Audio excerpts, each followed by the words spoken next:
Ambassador Sarah Chen stood in the massive council chamber and felt very small. The room stretched upward for hundreds of meters, designed to hold thousands of alien representatives.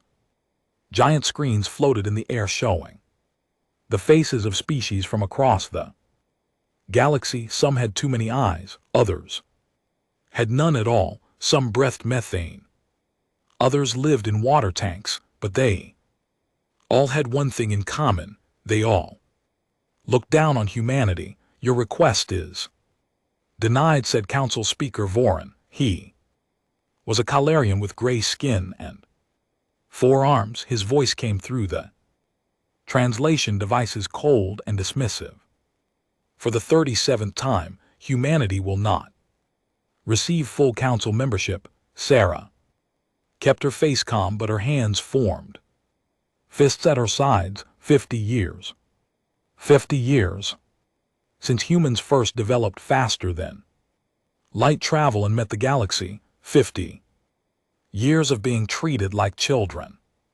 May I ask why? Sarah said she already knew the answer. She had heard it 3 dozen times before, but she needed them to say it again. She needed it on record. Your species is too young for. Then said he sounded bored. The youngest council member has been spacefaring for 8,000 years. Humanity has barely left its home world. You have what? 40 colonies. The Vraxian Empire alone controls 12,000 star systems. A rumble of agreement came from the assembled aliens. Sarah noticed the Vraxian delegation. They sat in a special section reserved for the most powerful species. Admiral Corfax, their chief military commander, stared at her with what passed for amusement among his people. His species looked like massive reptiles with scales that shimmered blue and silver. We may be young, Sarah said carefully, but we follow all council laws. We pay our trade fees. We share our discoveries. We have done everything you asked except stay in your designated zone, said a voice. It came from Counselor Dreth, a being made of crystalline formations. Your survey ships keep crossing into restricted space. You push boundaries. You ignore warnings. We explore, Sarah said. That is what humans do. And the restricted zones you mention, they include mineral-rich systems that are unclaimed. We have every right. You have the rights we give you. Vorths interrupted. His voice was sharp. Now remember your place, human. The council has decided to extend the trade embargo on your species. All human ships are now restricted to within 20 light years of Earth. Any vessel found beyond that boundary will be seized or destroyed. The chamber erupted with sounds, clicks, whistles, bursts of color, and telepathic pulses that made the air shimmer. Most were sounds of approval. A few species looked uncomfortable, but they stayed silent. Sarah felt anger rise in her chest like fire. 20 light years, that would cut off 15 of their newest colonies. Millions of humans would be isolated, their trade routes destroyed. This is illegal, she said, raising her voice. Under your own council laws, the laws apply to members, Admiral Corfax said. He stood up, his massive form towering even the huge chamber. You are not members. You are guests, temporary visitors, and guests who misbehave get sent home. Laughter came from the Vraxian section. Other species joined in. Perhaps Corax continued, his voice carrying across the chamber. Humanity needs a reminder of their place. My fleet conducts exercises near your space. Maybe we should include your little Earth in our training scenarios. Sarah's blood went cold. That was a direct threat, an act of war. Barely disguised, you would attack Earth, she asked quietly. Attack, no. No, Korak said, showing his teeth in what might be a smile. We would be conducting military exercises. If your primitive ships got in the way, well, accidents happen in training. More laughter. Even Speaker Vorax seemed amused. We have also received reports, Vorax said, that humanity is refusing to surrender mining rights in your own star system. The asteroid belt designated SAB-7 contains rare elements that the galaxy needs. You will grant the Varaxian Empire full mining access immediately. That's in our home system. Sarah said, you're demanding we give up resources in our own territory. Resources the galaxy needs, Vorax said.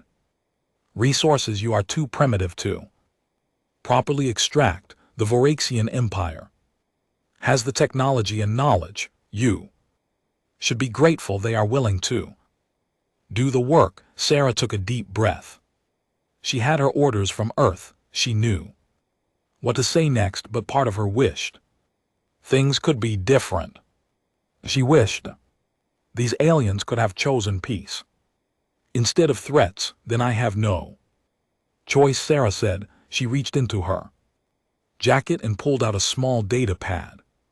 She pressed a button and a message flash transmitted. I am formally notifying the Galactic Council that humanity rejects these demands. We will not surrender our mining rights. We will not accept illegal trade restrictions.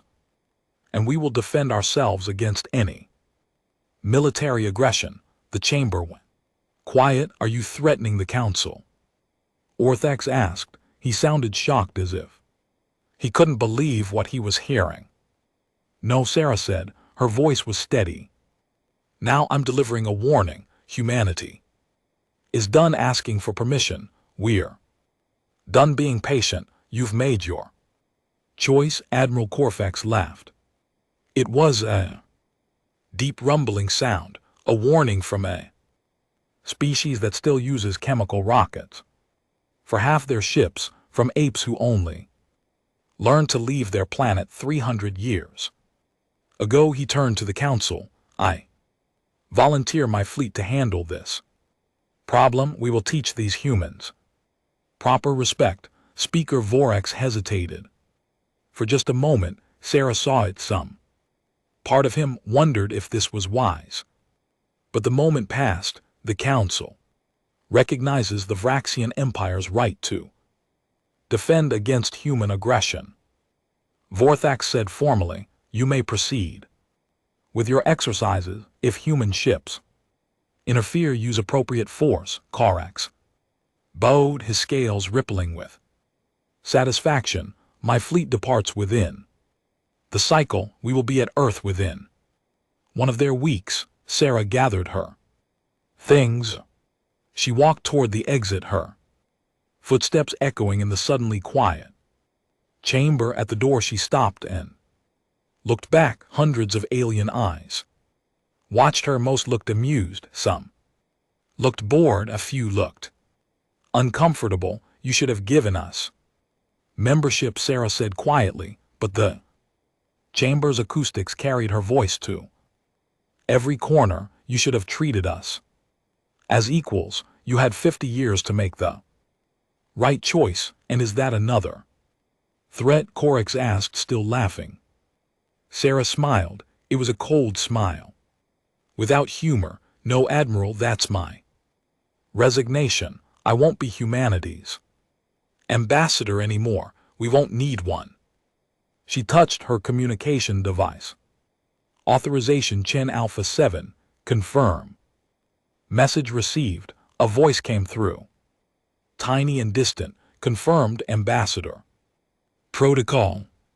Hammerfall is now active. All assets are in position. Sarah walked out of the chamber. Behind her she heard confused muttering. They didn't understand. They thought humans were weak, primitive, helpless. They were about to learn how wrong they were. As the doors closed behind her, Sarah allowed herself one more smile. Somewhere beyond the edge of known space, in the dark between stars, something vast was moving. Something humanity had built in secret. Something the galaxy thought was impossible. The Vraxian fleet would reach Earth in 1 week. They wouldn't survive the first day. The galaxy was about to change forever, and it was already too late for them to stop it. 50 years earlier, the first human ship entered faster than light travel. Captain James Rivera remembered the moment the universe changed. His small exploration vessel, the Pioneer, dropped out of FTL near Proxima Centauri and found something waiting, a Capharian survey ship. First contact, the aliens had been polite but condescending. They brought humans to the Galactic Council. They showed them wonders, and they made it very clear that humanity was at the bottom of the ladder. Captain Rivera, now Admiral Rivera, stood in a secret facility that shouldn't exist. It was built inside a massive asteroid in the Oort cloud far beyond Neptune, hidden in the dark edge of the solar system. No alien sensors could reach this far. No council inspections ever came here. Show me, Rivera said. The lights came on.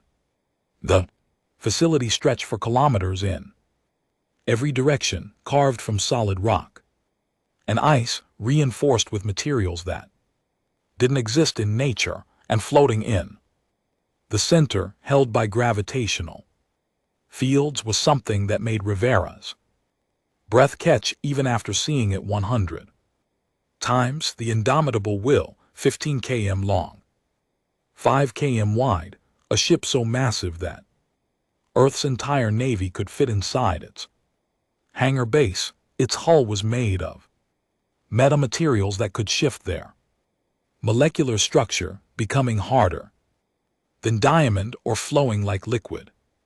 Gravitational generators created a shield that could bend space itself. Magnetic accelerator cannons ran the length of the ship, each capable of firing projectiles at relativistic speed. Status report, Rivera said. Dr. Chen, Sarah's older sister, stepped forward. She wore a simple gray uniform with no rank insignia. No one in this facility had official ranks. Officially, none of them existed. The indomitable will is at 97% combat readiness, Dr. Chen said. Final systems tests are complete. The crew of 10,000 is already aboard. The AI network is online and responsive, and the singularity drives are stable. Rivera nodded. Singularity drives that had been humanity's greatest breakthrough, while aliens used exotic matter and quantum entanglement. For FTL, humans had gone a different direction. They created and controlled miniature black holes, harnessing their energy. It was dangerous. 3 early prototypes had catastrophically failed, killing everyone aboard, but humanity had perfected it. What about the other ships? Rivera asked. Dr. Chen smiled. The unconquered Pride is at Neptune shipyard. The Defiant Star is near Saturn. The Iron Justice is hidden. The Kuiper Belt. All 3 are ready. 4 super dreadnoughts, 4 ships that represented 50 years of secret work, 50 years of humanity's best scientists, engineers, and military minds working toward one goal: survival. They think we're primitive, said General Nakamura. He was the ranking military officer, man who had fought in Earth's last major war before the aliens arrived. They think we gave up war when we met them. Rivera walked to a window overlooking the construction bay. Smaller ships moved around the indomitable will like insects around a whale. Fighter craft Destroyers, missile frigates, all built. With technology the Council thought humans didn't have. When we first met, the Calarians, Rivera said, we studied them, not just their language and culture. We studied how they thought, how they made decisions, how they fought. He pulled up a holographic display. It showed battle records from galactic history. Look at this, Rivera said. The Vraxian Caltheran War 400 years ago. It lasted 6 months. Total casualties 12,000 across both sides. They fought 3 major battles, each in designated neutral space. They used energy weapons set to specific power levels. They followed rules. Dr. Chen nodded. They haven't experienced total war in over 2,000 years. Their conflicts are ritualized. They have honor codes and engagement protocols. They've forgotten what real war looks like, Nakamura said quietly. They think warfare is a game with rules and boundaries. Rivera closed the display. Humans fought 2 world wars in the 20th century. We killed millions of each other. We created weapons that could destroy our entire planet. We bombed cities. We starved populations. We did things that would horrify the Galactic Council, and then we stopped. Dr. Chen said, we chose peace. We built a unified government. We went to the stars, hoping to leave that violence behind. But we didn't forget how Rivera finished. We can't forget. It's in our history, our culture, our DNA. When we met the galaxy, we hoped we'd never need that knowledge again. He gestured to the massive ship floating before them. But we prepared anyway, he said, because humans learned a lesson the galaxy never had to learn. Hope for peace, but prepare for war. A technician approached. Admiral, we're receiving the signal. Protocol Hammerfall is active. Rivera felt his heart rate increase. This was it. 50 years of waiting, 50 years of hoping they'd never need to use these ships, but the galaxy had made its choice. Brief the crew, Rivera said. Launch in 6 hours. Over the next hours, Rivera walked through the indomitable will. The ship was a city with living quarters, hydroponics bays, medical facilities, and recreation areas. 10,000 crew members, all volunteers, all sworn to secrecy. Some had been living on this ship for years, training and waiting. In the war room, Rhea met with his command staff. The Vraxian fleet will arrive at Earth in 7 days, he said. 300 warships. They expect to find human defenses unprepared. They expect our colony ships and civilian vessels to scatter in fear, which they will, Nakamura said. All part of the plan. We've already started evacuating non-essential personnel from Mars and Luna. Rivera nodded. The Vraxians will think they've won before the battle even starts. They'll broadcast their victory speech. They'll make their demands, and that's when we strike. He pulled up tactical displays. We'll use the new FTL drives to emerge directly behind their fleet. They won't detect us until we're already in position. The unconquered Pride will handle any ships that try to escape toward the outer system. The Defiant Star and Iron Justice will eliminate their carrier groups. What about their home world? Asked Commander Okonkwo, captain of the Indomitable Will. We'll position the ships to threaten but not attack, Rivera said. We're not conquerors, we're not monsters. We're sending a message. The galaxy needs to understand that humanity won't be pushed around, but we're not here to destroy them unless they don't listen, Nakamura said quietly. Rivera met his eyes. Unless they don't listen, he agreed. Doctor. Chen spoke up. Admiral, some of the crew are worried these aliens may be arrogant, but most of them haven't done anything to us personally. Are we sure about this? Rivera was quiet for a moment. For 50 years we asked nicely. We followed their rules. We tried diplomacy. And what did we get? Trade embargoes, movement restrictions, threats to our home world. They were going to attack Earth, kill millions of our people, take our resources. He looked around the room. We gave peace every chance. They chose war. Now we show them what human war looks like. The command staff nodded. 6 hours later, the Indomitable will activated its drives. The controlled singularity spun up, bending space around the massive vessel. Reality twisted. The ship didn't move through space. It moved space around itself. In an instant, the ship vanished from the Oort cloud. Admiral Rivera stood on the bridge as stars streaked. The new FTL system left no wake, no trace.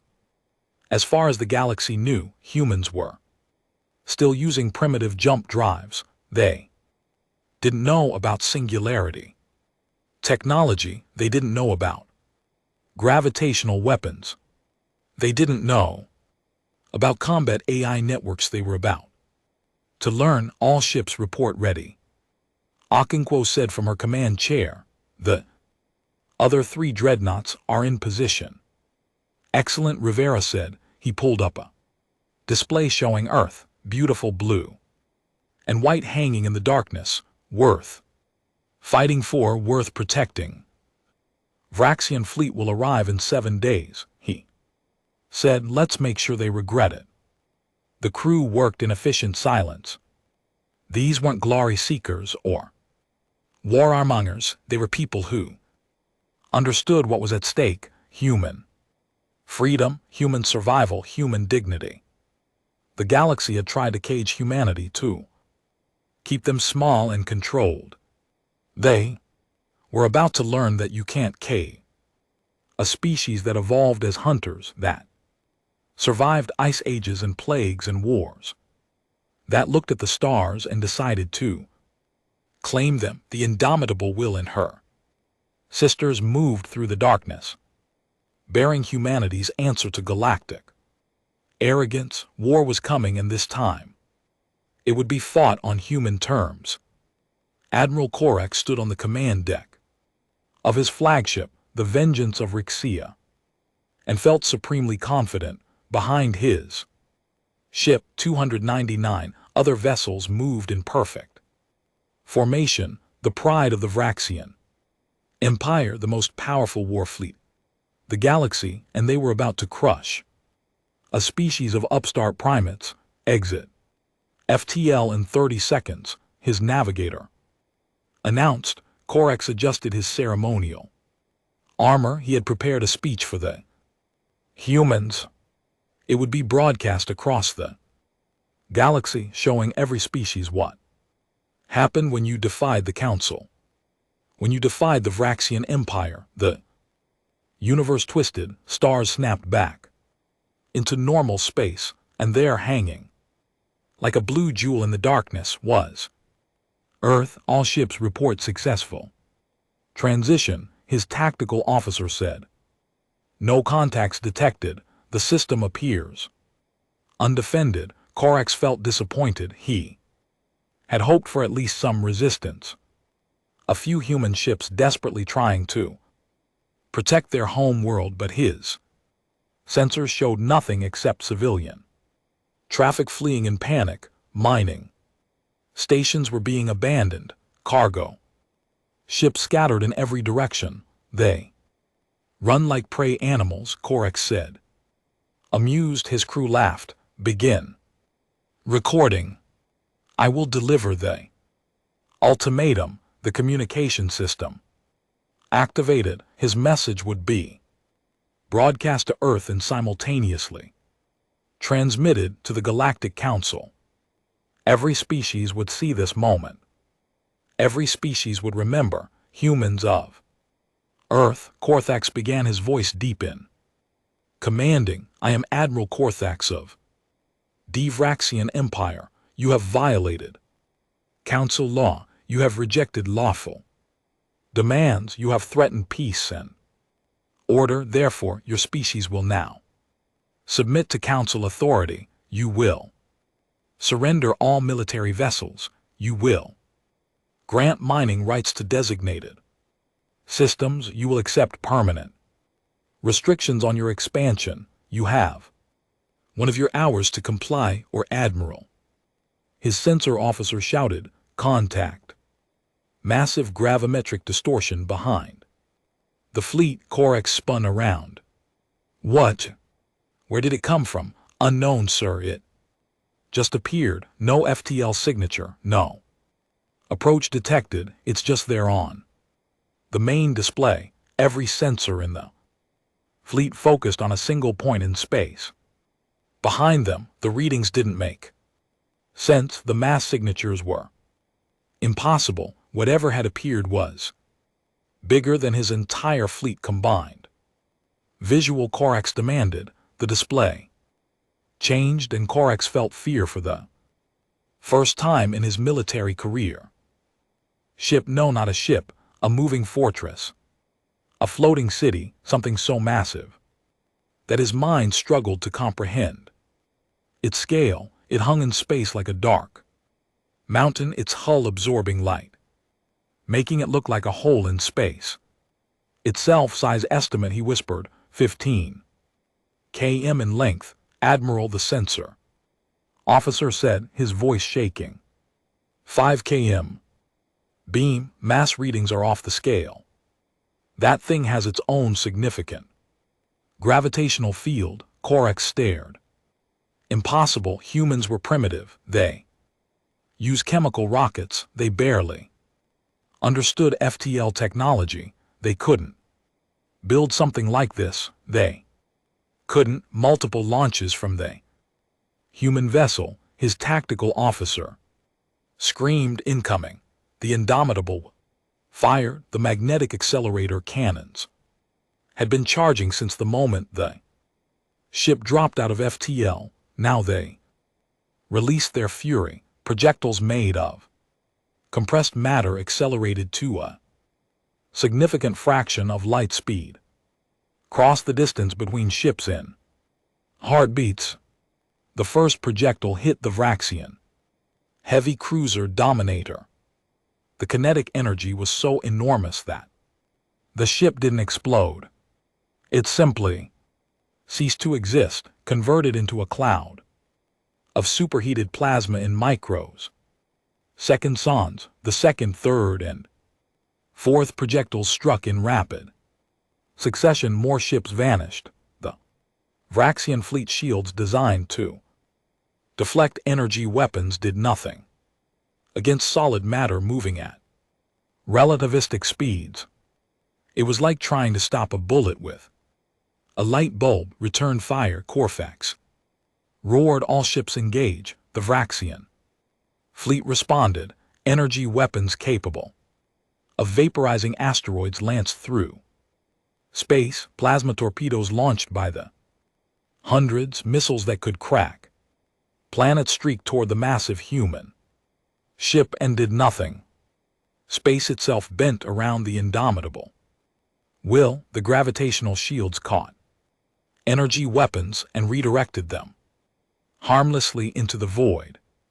Missiles detonated against barriers they couldn't penetrate. The few projectiles that got through struck armor that flowed like liquid, absorbing impacts that should have torn through any hull. Impossible.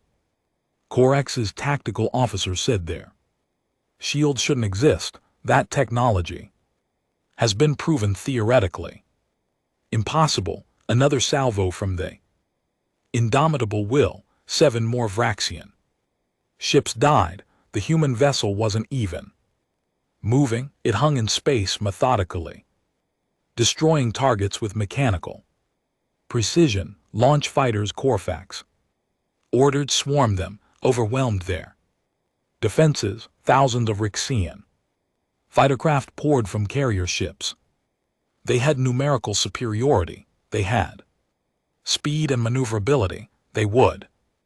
The indomitable will opened its hangar. Bays.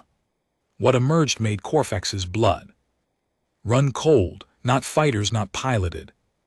Craft, swarms of small, fast-moving drones, hundreds of them, thousands. They moved with perfect coordination, each one making decisions faster than any living pilot could think. Artificial intelligence, the kind that was banned by galactic law because it made warfare too efficient, too deadly. The humans had built AI war machines. The drones tore through Vraxian fighters like predators through prey. They moved in patterns no living being could follow, anticipating every maneuver, coordinating attacks with millisecond precision. Energy weapons and micro-missiles eliminated targets before pilots even knew they were in danger. In less than 3 minutes, the entire Vraxian fighter wing was destroyed. Status report. Corax demanded, "We've lost 70 ships." His tactical officer said his scales had gone pale. "The rest are taking damage. Our weapons aren't penetrating their shields." "Admiral, we need to retreat." Corax wanted to argue, wanted to rally his fleet, but he was a warrior, not a fool. This wasn't a battle, it was an execution. All ships emergency FTL jump. Scatter pattern maximum dispersal. The fleet began to execute emergency jumps. Ships vanished in random directions, hoping to escape the killing zone, but the human drones pursued. They attached to hulls and detonated. They targeted engines. They were everywhere. "Get us out of here," Corfax ordered. His ships FTL drive powered up. Reality began to twist. They would survive. They would warn the galaxy. They would. And transmission came through on all frequencies. A human voice, female and controlled. "Attention Vraxian fleet, this is Captain Maria Okonkwo of the Terran Navy vessel, Indomitable. Will, you came to attack our home world. You came to threaten our families. You came expecting an easy victory." On the display, Corax saw another massive ship appear near Jupiter, then another near Mars, then a fourth near Venus. 4 impossibly huge vessels, 4 super dreadnoughts. The humans had built 4 of them. "You were wrong," Captain Okonkwo continued. "Let me be very clear about what happens next. We're going to let some of you escape. We need you to carry a message to the Galactic Council. Are you listening?" Admiral Corax couldn't speak. His ship was nearly ready to jump around him. The rest of his fleet was dying or fleeing. "Here's the message," Captain Okonkwo said. Her voice was cold enough to freeze stars. "For 50 years humanity asked nicely. We followed your rules. We tried to be good guests." Hugh responded with contempt. "Restrictions and threats, so we've decided to stop asking permission. Galaxy wanted to see what humans could do when pushed. Watch and learn." Another volley of magnetic accelerator fire. 20 more Vraxian ships exploded. "You've called us primitive. You've mocked our ships and our technology. You've treated us like children who needed to be disciplined." Akono paused. "That was your first mistake. Your second mistake was assuming we weren't listening. We studied you. We learned from you, and we prepared for this exact moment." Corax's ship jumped into FTL. The universe twisted, and suddenly they were light years away from Earth. His sensors showed only 37 ships had escaped. 37 out of 300. The greatest military disaster in Vraxian history, your third mistake. Akono's voice followed them through FTL. Recorded and transmitted on all frequencies, was forgetting what species, like humanity, had to do to survive. We evolved on a world that tried to kill us. We survived ice ages, predators, diseases, and each other. We learned to make war so terrible that we nearly destroyed ourselves. We chose peace, but we never forgot the lessons. The message reached the Galactic Council chambers. It reached every species in known space. And with it came tactical data from the battle, videos of Rixian ships being destroyed, sensor readings of the 4 human super dreadnoughts, evidence of technology that shouldn't exist. The Council wanted to keep humanity small and controlled. Akono's voice said, you wanted to make sure we never became a threat, but you made a fundamental error. You judged us by your own standards. You thought 300 years in space made us children. You forgot that 300 years is enough time for humans to go from wooden ships to space flight.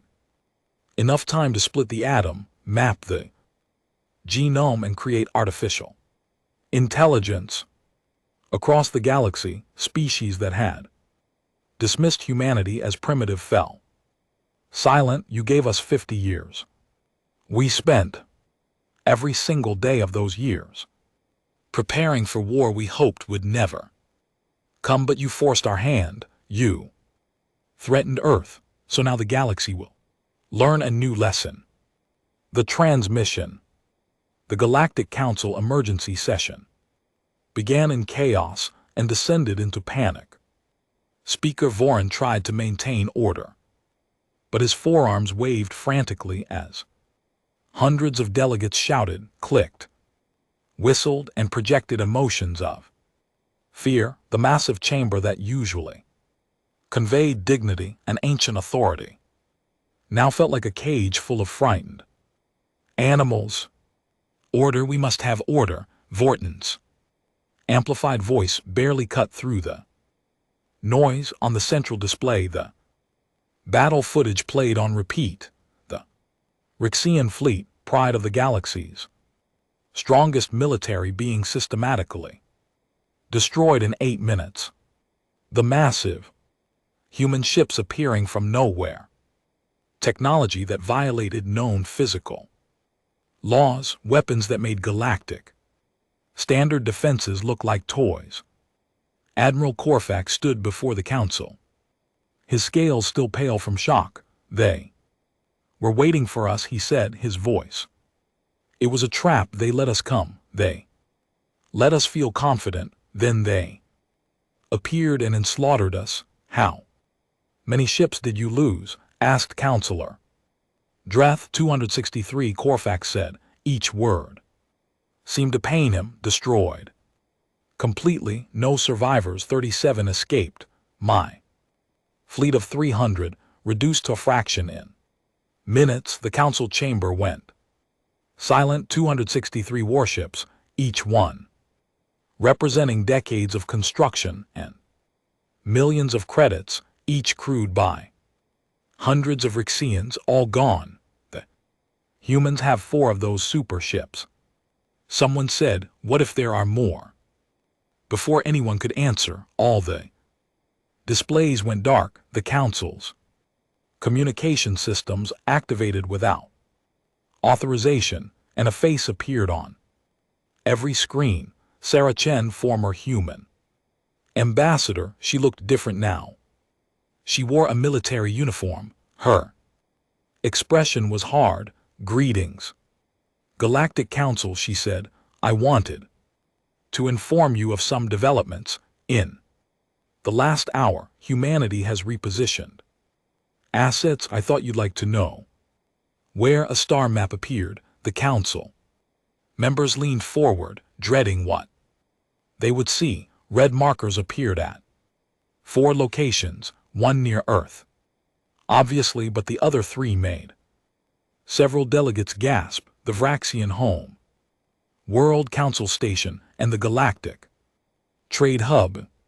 As you can see, Sarah continued, humanity now has a super Dreadnought positioned at each of your most strategic locations, the unconquered. Pride is currently in orbit around Vraxia Prime. I believe you'll find their planetary defense grid is no longer functioning. Another display showed Vraxia in space, their orbital weapons platforms, hundreds of them, built over centuries, were dark and drifting, disabled without a single shot being fired. How? Corex whispered. Those platforms were hardened against every known attack, against every known attack. Sarah agreed. Humans are very good at finding new ways to do things. But don't worry, we disabled them, not destroyed them. They can be repaired, assuming you give us reason to allow that. Counselor Dreth's crystalline form flickered with agitation. This is an act of war. You violated sovereign space, threatened council installations, war. Sarah's expression hardened. You sent a fleet to attack Earth. You threatened to destroy our home world. You imposed illegal embargoes, and you have the audacity to call our response an act of war. Forthan raised his hands. Ambassador Chen, please let us discuss this calmly. Violence serves no one. I'm not an ambassador anymore, Sarah said. And we're past discussion. We spent 50 years discussing. You spent 50 years ignoring us, so now we're dictating terms. Are you ready to hear them? The council looked at each other. What choice did they have? Human super Dreadnoughts could attack at any moment. They had technology that shouldn't exist. They had already proven they could destroy fleets and disable planetary defenses. Speak, Voron said. Quietly, Sarah pulled up a document. First, all trade embargoes against humanity are lifted immediately. All movement restrictions are cancelled.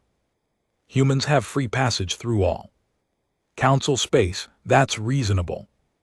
Someone muttered. Second, humanity receives full council membership with veto power over military actions. No species may threaten or attack human space without unanimous council approval, which will include humanity's vote. The council stirred. Veto power for a species that had been space faring for only 50 years. That's unprecedented, Voron said. So is building 4 super dreadnoughts in secret, Sarah replied. Third, the Vraxian Empire will pay reparations for their attack on human space, amount to be determined, but it will include compensation for resources spent defending ourselves. Corex's scales flushed with anger, but he said nothing. What could he say? Fourth, any species that has harmed human civilians over the past 50 years will face war crime tribunals. Human legal experts will assist in identifying and prosecuting offenders. And if we refuse these terms, Dree asked. Sarah's smile was cold. Let me show you something. The display changed. It showed a strange weapon test, a missile launching from a human ship, but when it detonated, space itself seemed to break. Cracks of light spread through the void. Ships caught in the effect simply vanished, not destroyed but gone as if they had never existed. This is a subspace fracture weapon, Sarah explained. We call it a reality ripper. It creates catastrophic tears in the fabric of space. If we wanted to, we could deploy these weapons in major hyperspace lanes. We could collapse FTL, travel across entire sectors of the galaxy. Trade would stop, communication would stop. Your entire civilization depends on FTL travel. Imagine losing The council chamber was deathly. "Silent, we won't use these weapons," Sarah said, "unless you force us to.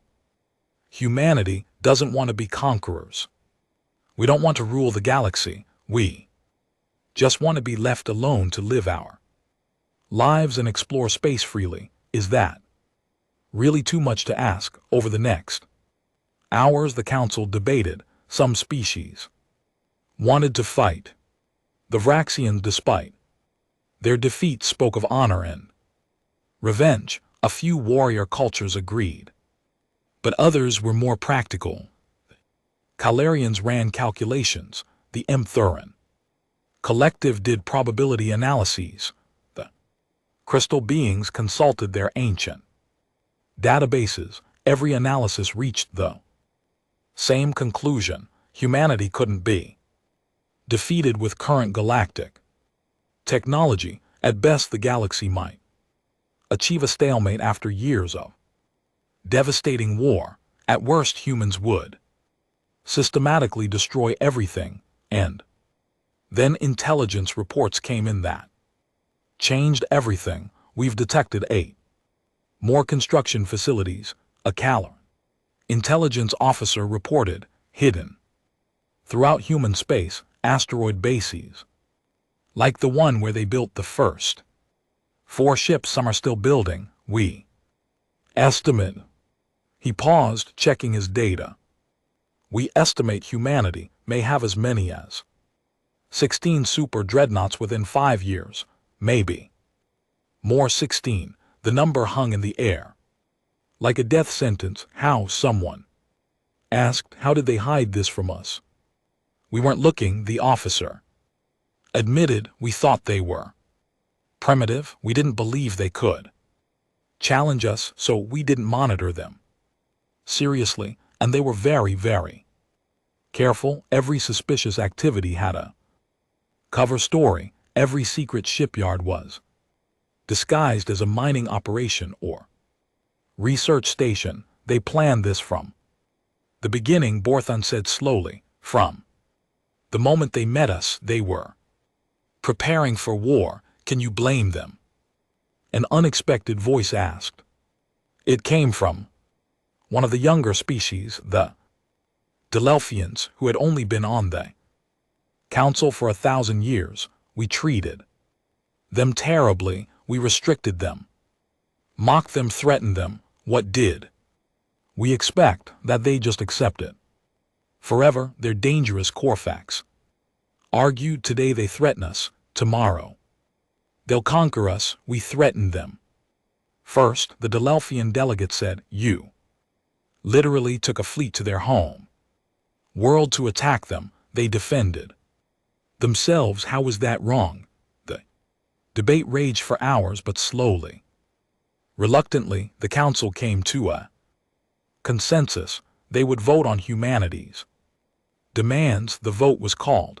847 species in favor of accepting human terms, 3 against. Then something strange happened. The 3 opposing votes requested a recess.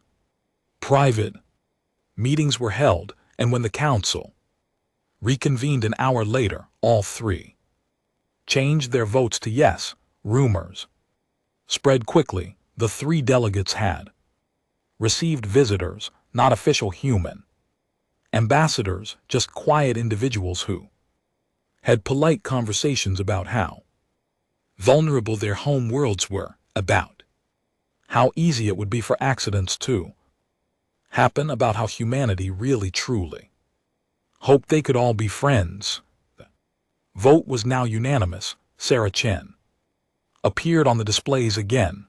"The Galactic Council has voted to accept our terms. Humanity thanks you for your wisdom. We look forward to working with you as equals." She paused. "And to those who changed their votes, we appreciate your reconsideration." The super dreadnoughts remained at their positions for 3 more days. A reminder, a promise, a threat. Then they vanished as mysteriously as they had appeared, leaving behind a galaxy that would never look at humanity the same way again, in bars and meeting halls. Across thousands of worlds, the story spread: the upstart apes, the primitive species, the ones everyone had dismissed. They had broken every rule, challenged every assumption, and won. The galaxy had tried to keep humanity in a cage. They had just learned that you don't cage apex predators, you either respect them. 6 months after the Battle of Earth, Sarah Chen stood in the council chamber again, but everything was different now. The seat she occupied was no longer in the observer section. Humanity had a full delegation now, positioned among the senior members. Their section was modest, just 5 seats, but those 5 seats carried more weight than delegations 10 times their size, because everyone remembered what happened when you ignored humanity. The council was voting on a new trade agreement, something routine that would have taken weeks of debate in the old days, but when the human delegation indicated their support, the measure passed in minutes. No one wanted to argue with the species that had 4 super dreadnoughts hovering at strategic points throughout the galaxy. After the session, Sarah walked through the station's public areas. Aliens stepped aside to let her pass, not out of fear exactly, though some fear was there, more out of respect or maybe caution. Young Delphian approached her, moving with the graceful motions of its species. Ambassador Chen, may I speak with you? Sarah smiled. Of course, I wanted to thank you, the Delphian said. My species has been advocating for council reforms for centuries. The senior species always blocked us, but now with humanity's support, we're finally seeing change. Trade routes that were closed to us are opening. We have access to technologies that were restricted before. The council needed new perspectives, Sarah said. Diplomatically, we're happy to help. What she didn't say was that humanity had carefully chosen which younger species to support, the ones who had been suppressed by the old guard, the ones hungry for change. Building alliances wasn't just about military power, it was about making friends with those who shared your vision. The Vraxian Empire was learning that lesson the hard way. Their government had collapsed 3 weeks after the battle. The military leadership that had pushed for attacking Earth was overthrown. A new civilian government had taken power, led by Vraxians who wanted reform and peace. Humanity had quietly supported them with intelligence, resources, and diplomatic backing. Admiral Corfax was in prison, awaiting trial for war crimes, not by human courts but by his own people. New Vraxian government wanted to make it clear that the old ways were finished. Sarah's communication device buzzed. Message from Earth. She found a private area and opened it. It was from Admiral Rivera. Sarah, we need to talk. Something's happened. Check the attached file. Priority Alpha. Sarah's heart sank. Priority Alpha meant immediate threat. She opened the file. It was a sensor recording from the edge of the galaxy, beyond the rim in the dark space between galaxies. Something was moving, multiple somethings, large objects, maybe ships heading toward the galactic core. The readings were fragmentary and unclear, but the computers estimated arrival time at 6 months. She read the intelligence assessment attached to the file. It was compiled from ancient galactic records that humanity had accessed after gaining council membership, records that most species had forgotten. About thousands of years ago, something had attacked from beyond the rim. Ancient species fought it off, but at terrible cost.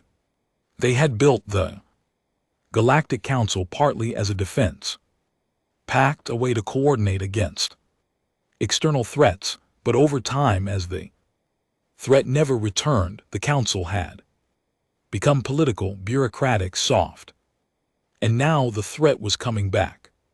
Sarah contacted Rivera immediately. His holographic image appeared looking tired. Have you told the Council? Sarah asked. Not yet, Rivera said. We wanted to confirm the readings first. But Sarah, if this is what we think it is, the galaxy isn't ready. The Council species have been fighting ritualized wars for so long, they've forgotten what real combat looks like, but we haven't, Sarah said quietly. No, we haven't. They talked for another hour, discussing options and strategies. Then Sarah made her way back to the Council chamber. An emergency session had been called. The Council had finally detected the approaching objects. The chamber was in turmoil when Sarah arrived. Species shouted at each other, blame flying in all directions. Some claimed it was a sensor error, others insisted it was a hoax. A few remembered the ancient records and looked terrified. Sarah walked to the human delegation section and activated the speaking system. Her voice cut through the chaos.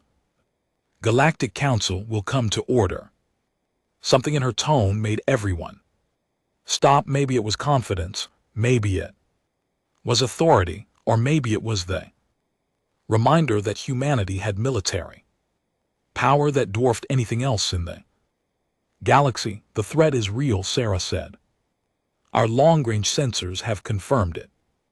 Unknown vessels approaching from beyond the rim. We estimate 6 months until they reach inhabited space. We don't know if they're hostile, but given the historical records, we should prepare for the worst. What do you suggest? For asked. He looked older than he had 6 months ago. We need to unify the galactic defense, Sarah said. One fleet, one command structure, one strategy. No more individual species protecting their own territory. We face this together or we fall separately. And who would command this unified fleet? Asked Araxian delegate, the new government's representative, not one of the old military hardliners. Sarah took a breath. We proposed Captain Maria Conquo of the Terran Navy. She commanded the indomitable will during the Battle of Earth. She has combat experience and strategic knowledge that most of the galaxy lacks. The chamber erupted again. A human in charge of galactic defense. It was unthinkable, unprecedented, outrageous, but also, several delegates thought, privately, probably necessary. The Council debated for 3 days. Humanity made their case carefully. They shared tactical data. They offered to share defensive technology, though not the most advanced systems. They promised to station their super dreadnoughts at critical defensive positions, and they pointed out the obvious truth. When the threat arrived, who did the galaxy want leading the defense? Commanders who had only fought ritualized battles, or the species that had perfected the art of total war? The vote wasn't unanimous, but it was decisive. Captain Okonkwo would become Grand Admiral of the Galactic Defense Fleet. She would have authority to coordinate all military assets across Council space. Humanity would share some of its weapons, technology with other species, enough to make them effective allies. Training programs would begin immediately. Galaxy was going to learn how humans made war. 3 months later, Sarah stood on the observation deck of Council Station and Watched the defense preparations. Hundreds of ships from dozens of species. Moved in coordinated patterns, training. Together, learning human tactics. Indomitable will hung in the center like a protective guardian, its massive bulk, dwarfing everything around it. Admiral Rhea joined her. He had come to council, stationed to help coordinate the defense. We're making progress, he said. Alien crews are learning fast. Some of them are actually very good once they understand the concepts. Will it be enough? Sarah asked. Rivera was quiet. For a moment, I don't know. We're preparing for war against an enemy we know nothing about, but at least we're preparing. That's more than the galaxy was doing 6 months ago. Do you ever regret it? Sarah asked. Building the Dreadnought, starting the war, every day. Rivera admitted. So many died, friends. Mostly, but blood is blood. But I also know what would have happened if we hadn't prepared. The council would have kept restricting us, pushing us down. Maybe eventually deciding we were too dangerous to exist. And now with this new threat the galaxy would have faced it unprepared and probably lost. Sarah nodded. We did what we had to do. Doesn't make it easier, Rivera said. Message came through to both of them. Admiral Okonkwo was requesting their presence on the Indomitable Will. They took a shuttle over, marveling as always at the sheer size of the ship. Okonkwo met them on the bridge. She looked comfortable in her new role, confident, without being arrogant. Behind her, bridge crew worked efficiently, a mix of humans and aliens. Now training the alien observers was part of building trust. We've gotten better readings on the approaching vessels, Okono said, pulling up a display. I wanted you to see this before I briefed the council. The display showed enhanced sensor data. The objects were definitely ships, large ones, and there were hundreds of them, possibly thousands, coming straight for the galactic core. Can we fight them? Sarah asked. Okono smiled grimly. We're human. We can fight anything. Whether we can win, that's a different question. Rhea studied the tactical display. We'll position the super dreadnoughts at choke points, use the alien fleets to harass and delay, draw them into defensive positions where we have advantage. Standard human strategy, adapt it for space warfare on a galactic scale. And if that doesn't work, Sarah asked, then we show them what desperation looks like. Okono said, humanity's greatest weapon has always been our refusal to give up. We survived ice ages with stone tools. We survived plagues that killed half our population. We built civilization in the ruins of our own wars. Whatever's coming, they're about to learn that humans don't quit. Sarah looked out at the assembled fleet, ships from 100 species united for the first time in galactic history, united because humanity had forced them to change, to adapt, to remember what cooperation really meant.